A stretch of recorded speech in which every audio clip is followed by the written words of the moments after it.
Today on the show, I had the pleasure of speaking with Bryan Underwood. Now, Bryan is the founding principal of Responsible Residential, which is also called RR, and he's also the president of Responsible Real Estate Inc., RRE, which is a San Diego-based real estate investment company. And Bryan started both companies after spending over a decade in his family business called A1 Self-Storage. Now, since 2007, this is when Bryan first got started in the business, he has purchased over 1.5 million square feet of self-storage with a market value of over $200 million. So I am really pumped and excited to have him on the show today to share his incredible knowledge and insight with me. But enough out of me, let's get him out here.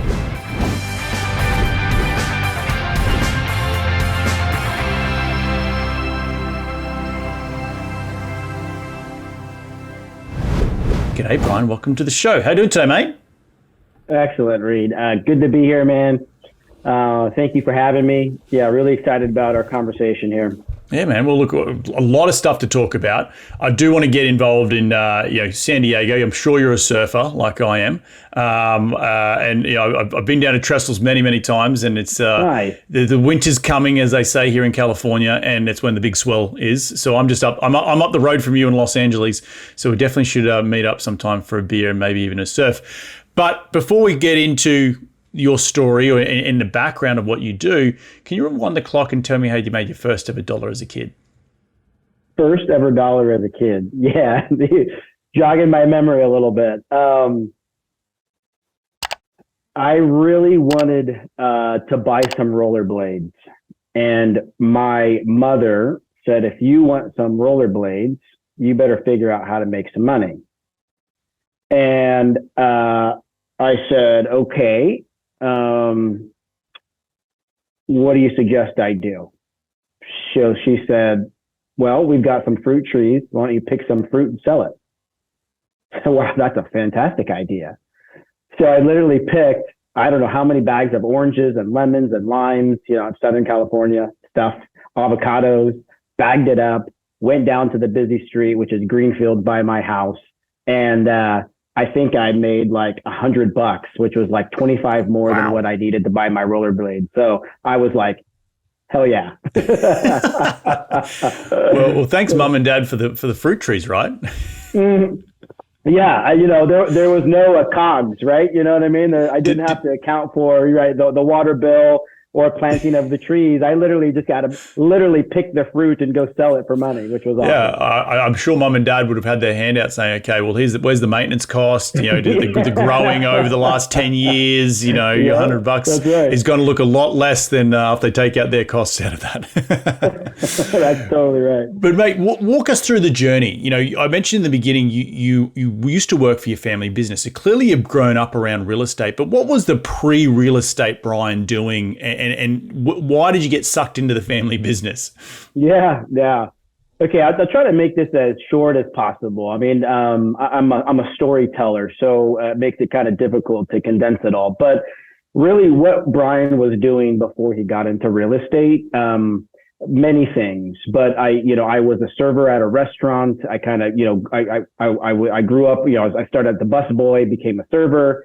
So service industry stuff. Right before I got into real estate, I was actually selling women's shoes at Nordstrom, which was a phenomenal job, but not my career job. I mean, I was 21 years old, made I think it was like $80,000 or $85,000 selling women's shoes. Wow. And I was like, wow, this is pretty incredible stuff, but I was making more money than everyone else around me. And a lot of people around me were much older than me. So I'm like, all right, well, clearly I'm not going to do this for very long, but it's fun right now.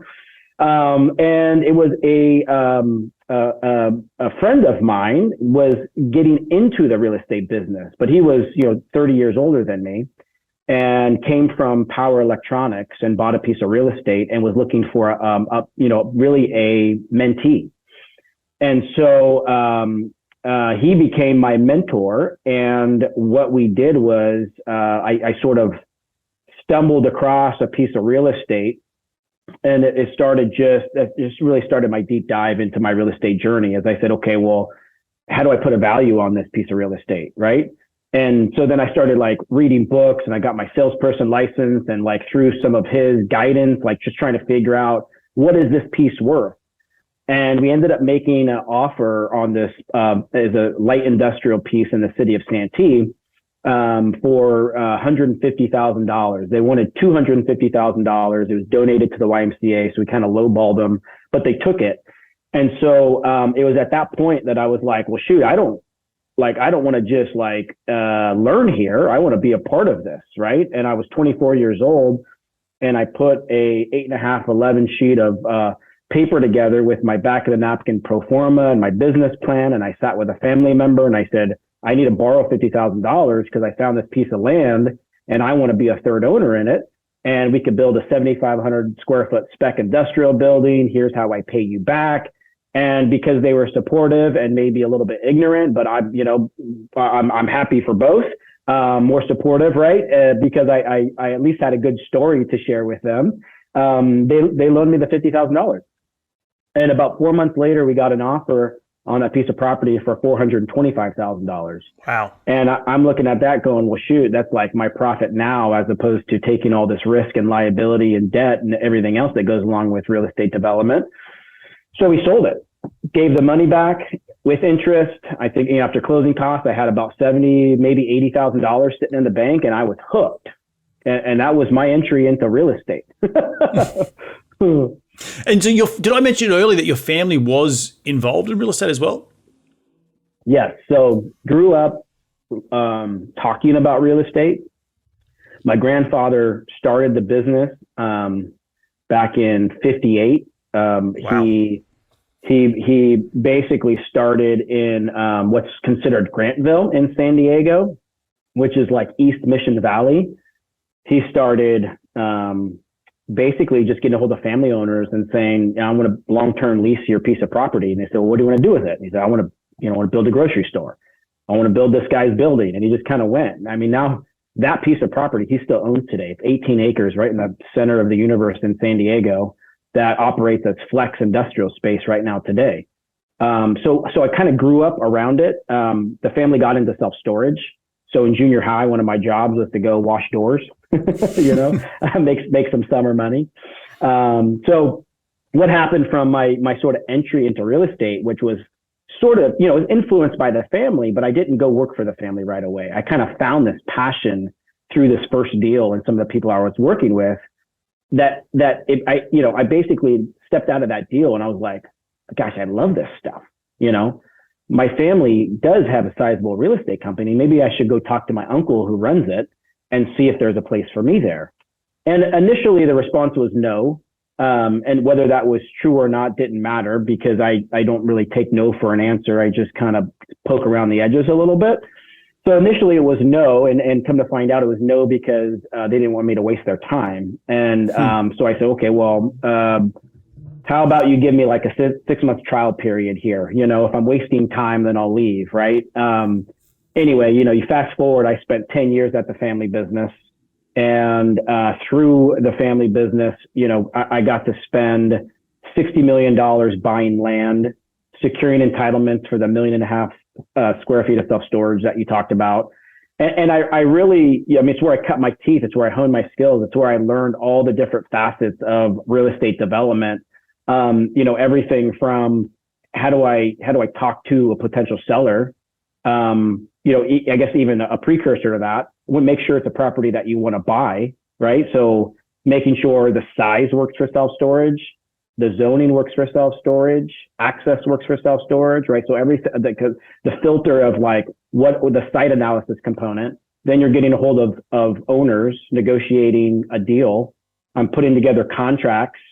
I'm opening escrows and reviewing title reports and looking at the exceptions and making sure that the title's clean.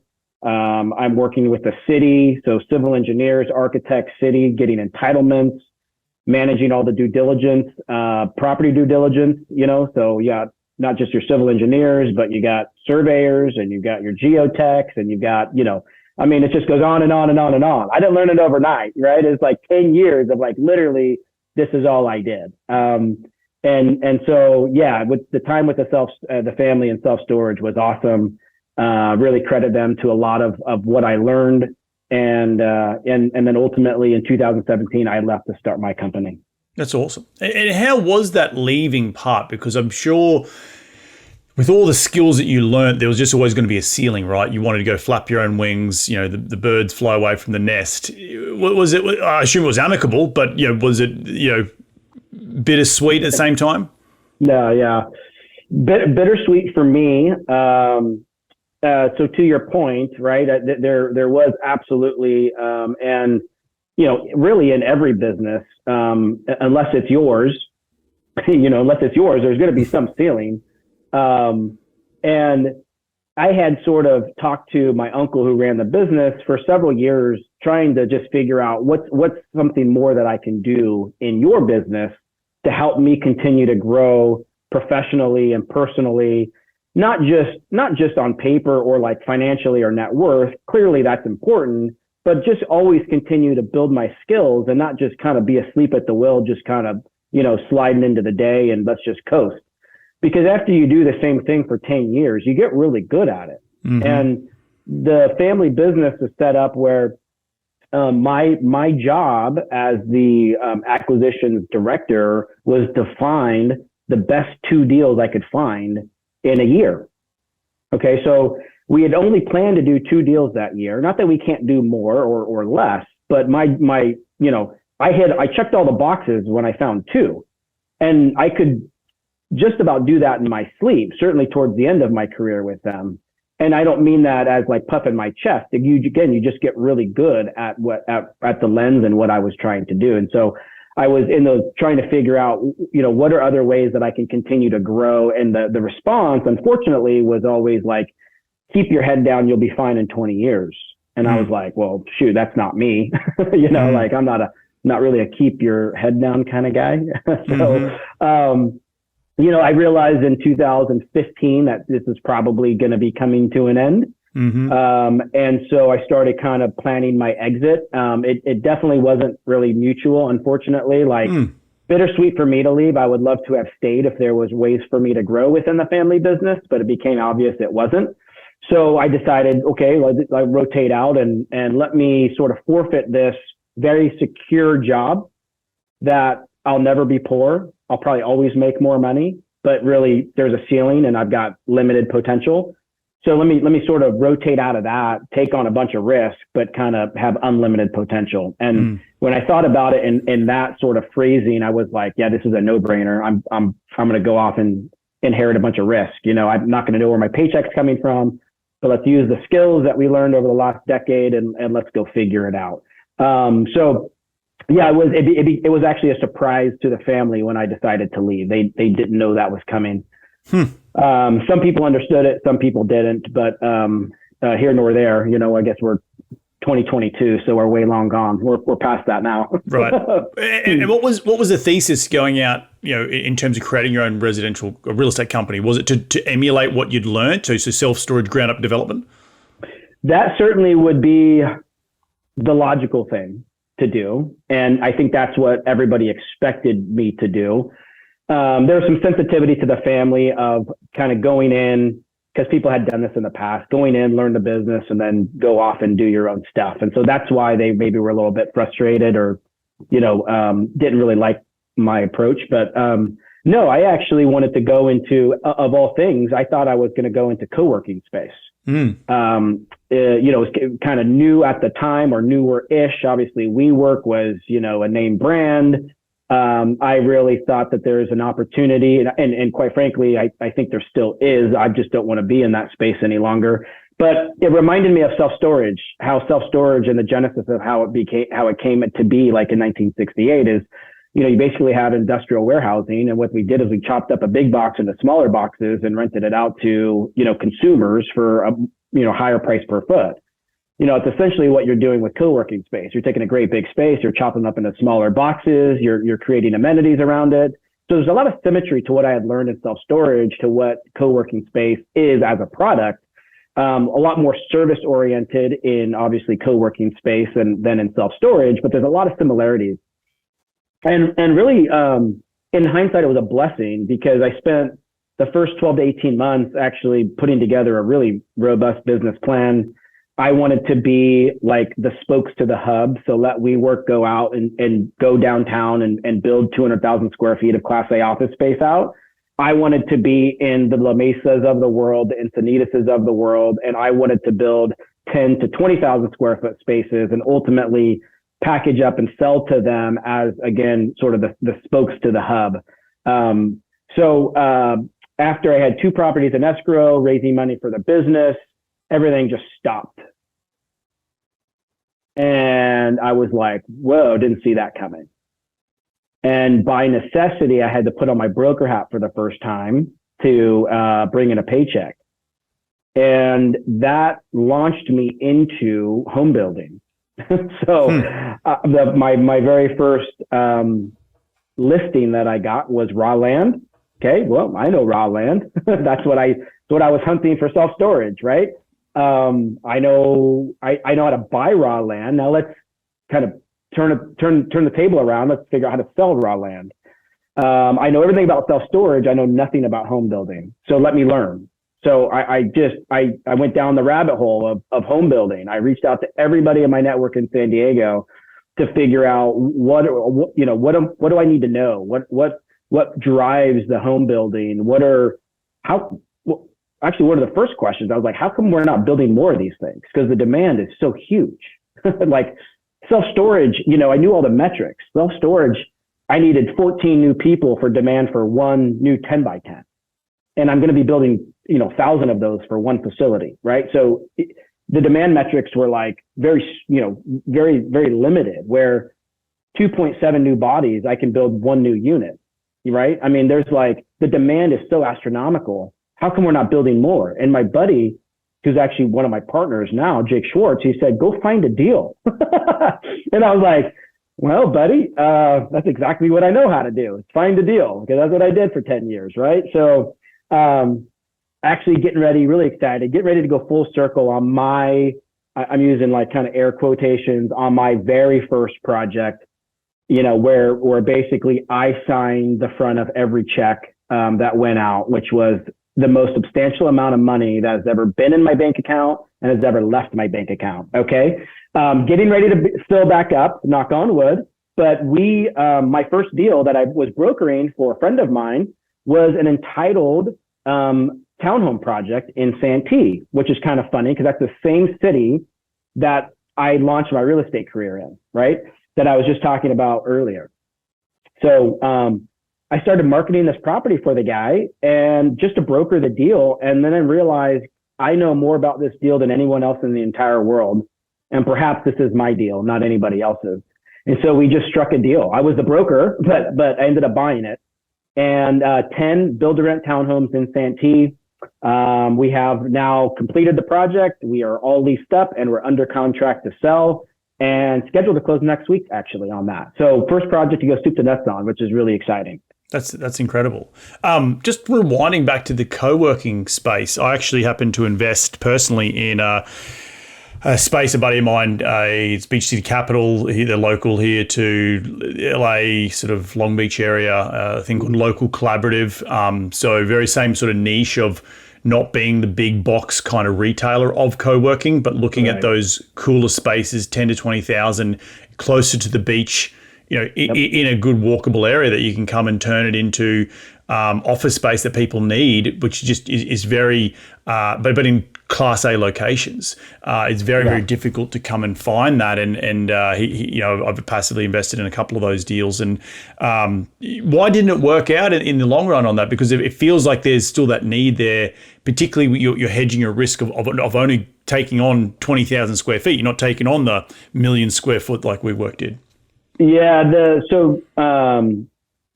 story gets personal, but that's okay. The reason why it stopped is my large investor was like on the real estate side and in the business. So they were very supportive of what I was doing. I left the family business to go launch, and they said, you go find 2 awesome locations and you raise half the money for your business. We will be the real estate investor in the real estate, and we will match dollar for dollar what you can raise on the business side. So I needed $1.5 million per location for FF&E and to launch the business and on all the cash build flow. out. Yeah.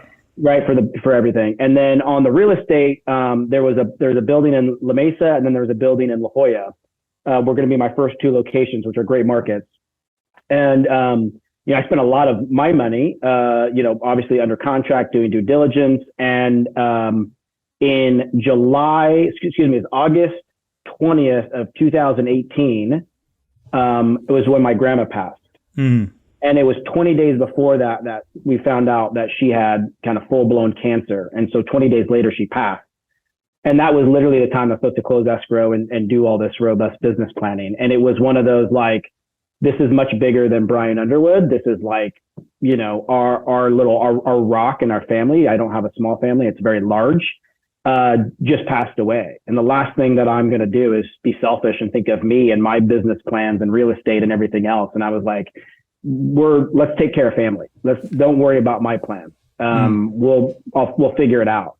And so because I had hedged a lot on family participation in that and didn't really contingency plan around that, it really halted all of my plans. And, which is, again, not bad.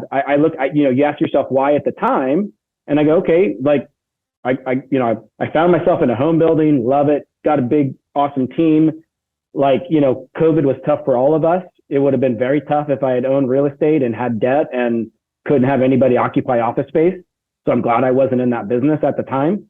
But I do think on more of a macro level of co-working space coming out of something particularly like COVID, there's never been a better time to be in that type of office space. Like, that is the future. It's people are going to be going back to the office. And I do think that the employers probably eventually win. But I do think that all in order to create, I shouldn't say that, attract and retain good talent, you need to be a little bit flexible. It can't be this adamant, like, you got to be in the office 5 days a week.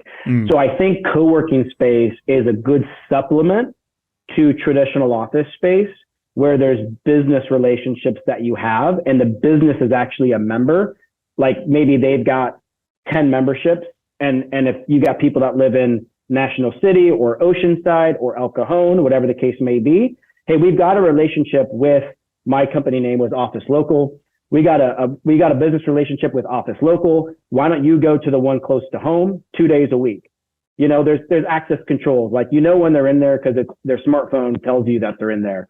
So they're in the office. You don't have to check in on them. There's just a lot of really cool things that I do believe that is the future. So it would be a good time, I think, to be in that space right now because sky's the limit. No, I think it is, and you're right with this, the sort of spoke and hub type of scenario where people want to be flexible, but not necessarily want to go all the way into the major corporate office, but they want to have the interaction with other human beings, particularly coming out of COVID. And my condolences to your grandma, but it's funny how these life-changing alter events put into perspective, and if you'd gone down that path, you might have been in a different scenario because of what happened during COVID. So definitely. Right. What are you seeing right now, and what are you focusing on in terms of where we are in the economy, the ground up construction, the cost of lending, and just what's your sort of 2 cents in your sort of crystal ball? Yeah. So what we're focused on, I still very much like the build to rent communities. I'm looking at some townhome opportunities. I'm looking at even some single family home development opportunities. But on the build to rent side, I over the last year became a partner in a company called Urban Housing Partners. This is kind of new information. I'm not even sure if I've shared this with anybody yet. Urban Housing Partners is synonymous with infill, high dense residential development in San Diego. They've been around for 40 years. And I have a good relationship with these guys, and my partner in responsible residential, him and I realized we don't want to build 10 townhomes again. We want to build 100 apartments, if not even larger than that. And that's going to take a much larger team than just him and I. And so we had reached out to Urban Housing Partners, and through some business that we are working on, we talked to Mike, Jake, Casey, and Sherm, and we said, hey, here's what you guys have been doing. Here's what we've been doing. Why don't we go work together and do something bigger? And they kind of nodded their head. And so we have 2 projects in San Diego. We bought land last year in North Park.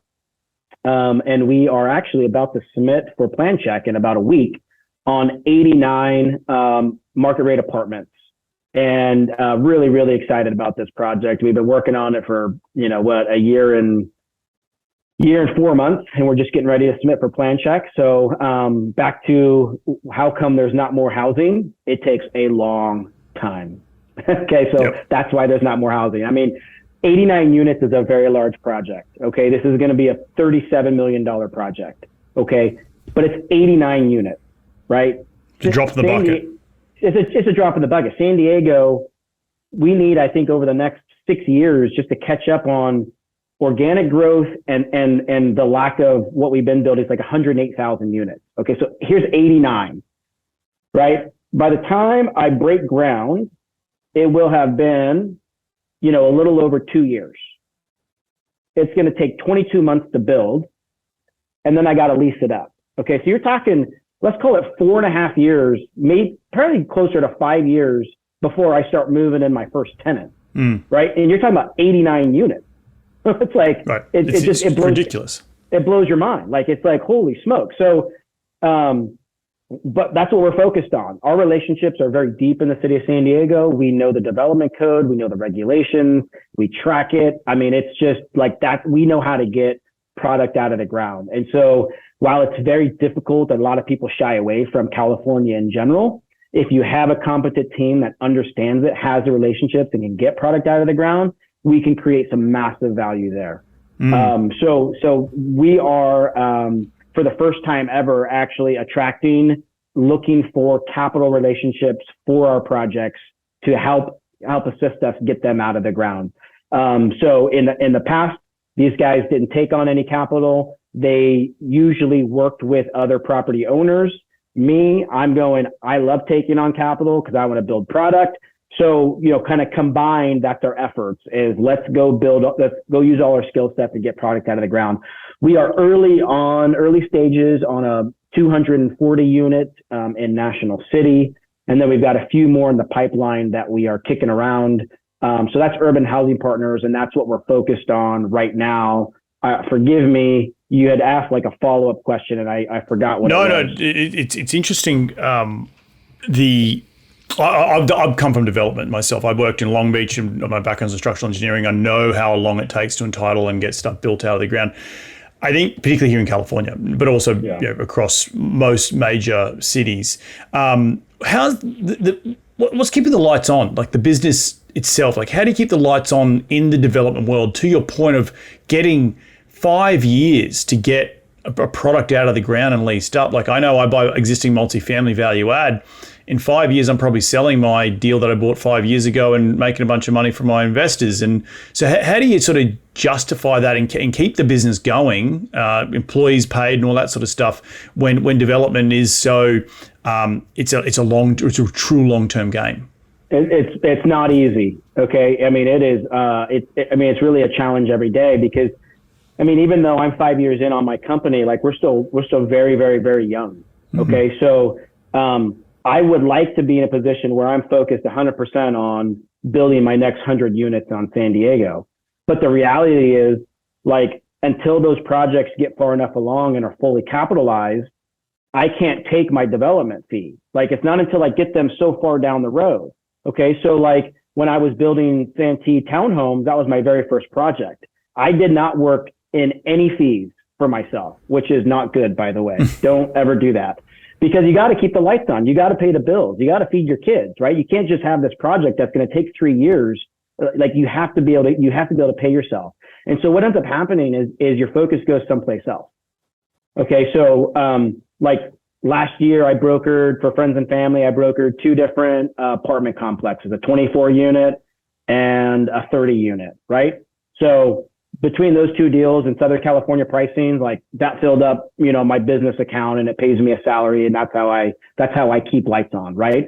But Santee I'm about to sell, that's going to give me a nice little cushion. But you have to get the projects far enough along where you have your capital stack, it's fully funded, and then you can start taking some development fees. And, when $38 million projects, those are pretty substantial. So you have to have several going on, and it's taken 5 years to even get to where I am, and we're not there yet. So not easy, brother. And it's not for the faint of heart. It's people look at developers and they go, you greedy bastards. And it's nothing it's just like, it's crazy that people even think that way. Like, you have no idea how much risk, not just for me, for my own money, my investors, my family, like, it is so much stinking risk that I'm putting on the table to build just even 10 houses. Right. It blows my mind. Some people would say, why would you even do that? And part of it is, well, I mean, yes, you can get paid well if you don't make a decision that sinks the ship. But the other side of it is, I just love this stuff. Like, I wouldn't want to do anything else. I love everything about it. So I love it from a job standpoint, And I've seen both hands. I work for a ground up developer, and a buddy of mine, Jason, who runs Beach City Capital, he's been on this podcast a couple of times. He and I started our companies together. I'm a value-add multifamily guy. He's a ground up construction guy. And, there's been different scale. I can attract money, investors, when I can say, hey, look, this thing cash flows from day one. We're putting lipstick on a pig. It's in these secondary markets, tertiary markets, primary markets in our other states. And he's, slogging it out with Redondo City Council, which I've been to a couple of meetings on, and they're talking about some freaking, they're talking, we're in the coastal zone, and you got to provide more, bloody parking. It's like, well, I've already built to spec, I built to code. Like, no, and it's taken 4 years, and it just, and then the attraction of capital, particularly risk capital at the beginning, tough. It's super tough. Like, it's the people. The reason I do this show is to educate the masses about financial freedom. But out of all the people that I attract capital from, there's a very, very, very small percentage, I'm talking probably less than 2%, that would understand the risk tolerance needed for ground up development to then put their money in pre-development, pre-entitlement, like and understanding where that all falls along the line. It's Absolutely. And I just say that for the listeners, because it's not of the faint-hearted. I've been very close to the fire in terms of that, seeing the inside of that business, and it's tough to make a profitable business sustainable while you got 5 years between drinks, right? Right. And the other thing, the amount of time, like one asset manager for me on my multifamily stuff, he could probably cover 4 to 6 assets across different markets. I was a project manager for development in Long Beach. I could only do maximum 2, right? Where I'll be a pest at the city. Oh yeah. Going back and forth, getting permits, entitlements, dealing with all the consultants, the architects, the geotech, just getting it to permits, getting it through, entitlements, getting it through, to you getting CDs, and then coming out the other side and getting it through construction. And then just so the actual bandwidth of human capital you need to run a development company is also doubled, because I can go out and do 6 or 7 deals a year with my value-add multifamily. I probably have one person cover that from an asset management point of view. You probably need to do the same equivalent. You probably need like 4 bodies to project manage that same size, and it's very tough. Difficult. Yeah, it's tough. We rely. So Mike Dunham, he's the construction partner on the team. He's been a GC. He's worked for the big home builders. He's been with urban housing for, 30 years. He's done, $300 million high rises to you name it, just about everything. And to have a partner like that on the team that understands the project management construction process, right? Because we're very much relying on actual project managers we're hiring, our GC, their superintendent, watching all the subs. But to have a partner that understands that component from soup to nuts is invaluable for us. So, I mean, it's definitely a huge value add when you talk about our group and the ability. And you're right, it's very difficult. No one just has $7 million sitting in their bank account to then go, oh, well, let me just buy this property real quick. They can sit there for 2 years not making any money, and let me go spend another $3 million with architects and consultants to get the building permit. Now I've got the golden ticket where I can go raise equity and put my debt together and go fund the project, right? Like, that's what you need. And then you're breaking ground. Then you're breaking ground. So, you just make it happen. Yes, like fast forward, we're not at our stage right now, like forever. Like fast forward, I think we have some very, very good, even initially like co-GP partners that are willing to go 50 on the pursuit, like the high risk capital. Like that's huge for us, because now I can go do probably 3 more projects than what I can do right now. If I had someone supplementing and go, we know you guys, we know what you're looking for. We know you know the city, like go get 3 more deals and we'll go 50 with you on high risk capital. My gosh, like we're going, you know? So those are the types of relationships that we're working for, because every bit helps. Like we've got the talent, we've got like literally the bandwidth to go make it happen with this team. Like it's awesome. I mean, just look at these 2 projects that we're working on right now are just phenomenal. Like really, really excited about them. What's going to happen in the next 12 months, you think, coming out of this very volatile time with interest rates? Well, that's really open-ended question. What's going to happen? I think right now, the economy is literally at a halt. Jobs remain good. Capital's not flowing. So between now and the next 12 months, capital will start to flow. I think things will normalize. I don't think interest rates come screaming back down, but normalizing is good, because the Fed has been acting erratic, which puts fear into everybody. They've done something they've never done before in the history of the Fed. So whenever they do something like that, like raise rates as fast as they've done, people sit back and go, my gosh, we didn't expect that, because they've never done it before. So you're just at a time where people are very fearful. So that's okay. I'm actually not necessarily, I don't want to say excited about it. It makes it much more challenging for our current projects, but it makes me that much more motivated to actually get them to breaking ground, because I think it's going to be the perfect time to put a shovel in the ground, kind of like Q3, Q4 of next year. Like it's not going to be a better time to build, because no one else is. I completely agree. I think this time is an extremely valuable time to be making a lot of money, because there is so much uncertainty in the market, but that scares a lot of competition away. And if you're really, really good at what you do, at your trade, in terms of being an inch wide and a mile deep, like you are in San Diego with the local city council, understanding how to entitle dirt, having the team behind you that understands the risk, then you start separating the hay from the chaff, right? And the cream will rise to the top, and you will start to get opportunities that probably weren't presented to you maybe 5 years ago when you started your business. Absolutely. So sticking around the hoop in these hard times is extremely important. Well, mate, at the end of every show, we like to dive into the top 5 investing tips. You ready to get into it? Let's roll. Mate, question number 1 is, what's the daily habit you practice to keep on track towards your goals? Oh, good. So the key there is I practice. So I'm not perfect at it. I practice it. I like to get up and read the Bible first thing. Got it. Interesting. Awesome stuff. Question number 2 is, who's been the most influential person in your career to date? My grandfather, by far. Right. And he's still alive, right?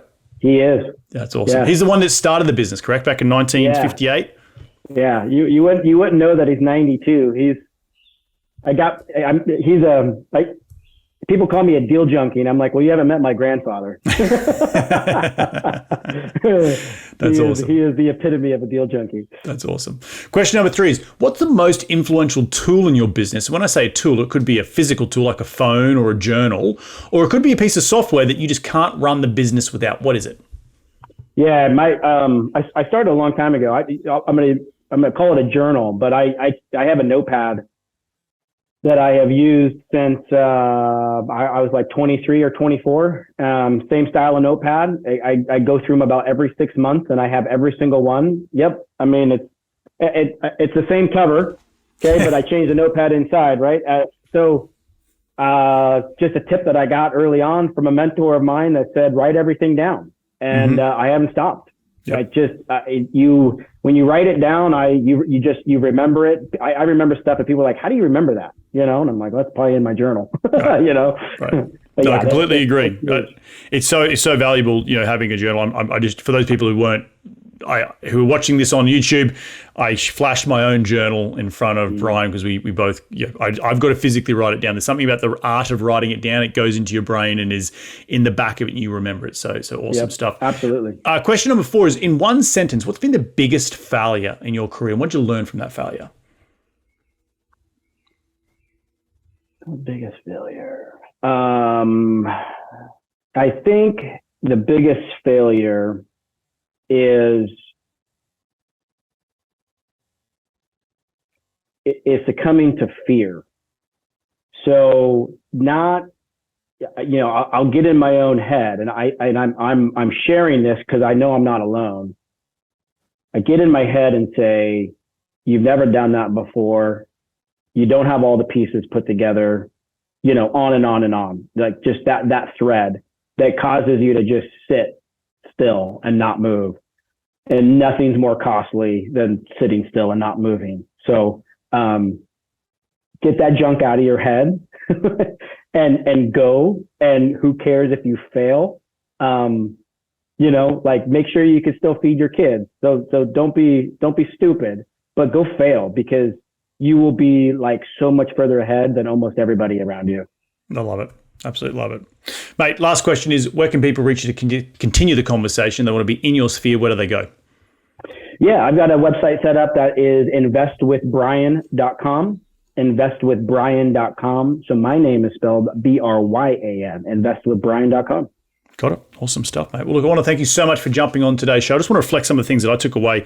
I think you're very lucky to be born into a family, or just kismet that your family was involved in real estate, but having the nous to be a persistent and be a pest and say to your uncle, "Hey, I can be valuable," and then going and learning the trade over 10 years to then taking the risk and jumping out and taking on that more risk. It's You mentioned fear earlier, and I think that's so important that you got to get comfortable with fear and not having all the traffic lights turn green at the same time to say, like, let's go off and go. There's that element to you, and I think it's really, really powerful. But also then you're breaking down how difficult it is to run a development company over the long term. And some people don't actually realize that, to your point, they just think, greedy developers. But the soup to nuts of identifying the dirt, doing the prelims, going all the way through, getting the consultants, it takes a lot of money and a lot of risk to getting it out of the ground and leased up. 5 years is a long time. And I sort of shared some of my experiences versus the value-add multifamily. How do you sort of balance the two businesses, keep the lights on, knowing that this is a long-term game? Did I leave anything out in that summary? No, man, that's a great summary. I love it. Awesome, man. Well, look, again, thank you so much for jumping on today's show. Enjoy the rest of your week, and we'll catch up very, very soon. All right. Thank you, Reed. Appreciate it. Well, there you have another cracking episode jam-packed with some incredible advice from Bryan. Remember, check him out and invest with Bryan with a Y.com. He's got some cool stuff going on in San Diego. If you are in the San Diego area, you need to contact Bryan, because he is a guy that is going an inch wide and a mile deep in that region. And some people would probably see San Diego and go, "Oh, there's no cash flow. I can't invest there." Well, Bryan is investing there, making money there, and making it his muse in terms of he knows it in and out, from the city through developments, through finding dirt. So definitely check him out at investwithbryan.com. All the links from today's show will be up on my website at reedgoosens.com. And if you do like this show, the easiest way to give back is to give it a 5-star review on iTunes. We're going to do this all again next week. So remember, be bold, be brave, and go give life a crack.